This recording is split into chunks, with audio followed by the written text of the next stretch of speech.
2020 में हार नहीं मानी, अब 2024 में फिर वही साजिश। चुनाव से पहले ही धोखाधड़ी का हल्ला, फिर से हंगामा।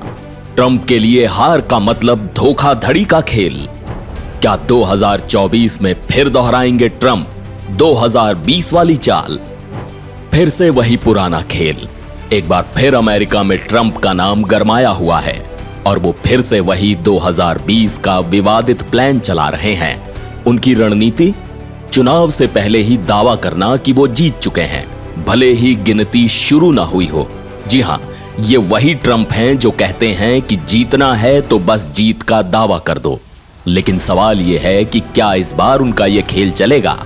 क्या इस बार अमेरिका को फिर से 2020 की तरह चुनावी अराजकता झेलनी पड़ेगी? तो ट्रंप का पहला फंडा है, पहले जीत का ऐलान कर दो। मतलब चुनावी रात को अगर वोटों की गिनती भी पूरी नहीं हुई है, तब भी खड़े होकर कहना है, मैं जीत गया हूं। ट्रंप के चहेते साथी स्टीव बैनन ने सीधे सीधे कहा है कि ट्रंप को बिना गिनती खत्म हुए ही खुद को विजेता घोषित कर देना चाहिए। और क्यों? ताकि जनता में एक ऐसा माहौल बने कि ट्रंप की हार का मतलब धोखाधड़ी।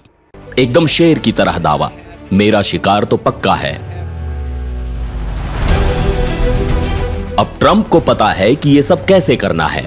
हर छोटी मोटी गड़बड़ी को वो ऐसे उछालते हैं जैसे कुछ बड़ा गलत हो गया। अभी हाल ही में पेंसिल्वेनिया में एक मामूली सी गलती को ट्रंप ने बड़ी धांधली बताकर फैलाया। असल में सिर्फ कुछ रजिस्ट्रेशन फॉर्म्स में दिक्कत थी, पर ट्रंप ने अपने समर्थकों को बताया कि यह धोखा हो रहा है। इसका असली मकसद है चुनाव के नतीजों पर पहले से ही शक पैदा करना। याद कीजिए 2020 का चुनाव, जब डोनाल्ड ट्रंप ने बाइडेन के खिलाफ कड़ा मुकाबला किया था, तब भी उन्होंने चुनावी धोखाधड़ी का आरोप लगाकर नतीजों को मानने से इनकार कर दिया था। ट्रंप ने कहा था कि मेल इन बैलेट्स में धांधली हुई है और इस तथाकथित धोखे के खिलाफ अपने समर्थकों को भड़काया था। नतीजा यह हुआ कि उनके समर्थकों ने कैपिटल हिल पर हमला कर दिया था।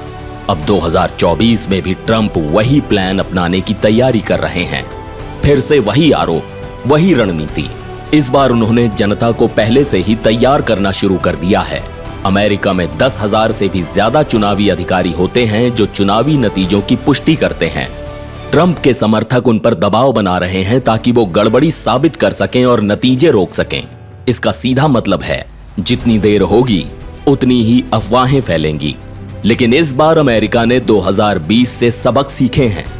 अमेरिकी सरकार ने एक नया कानून पास किया है, इलेक्टोरल काउंट रिफॉर्म एक्ट, जो ये सुनिश्चित करता है कि नतीजों की गिनती को रोका न जा सके।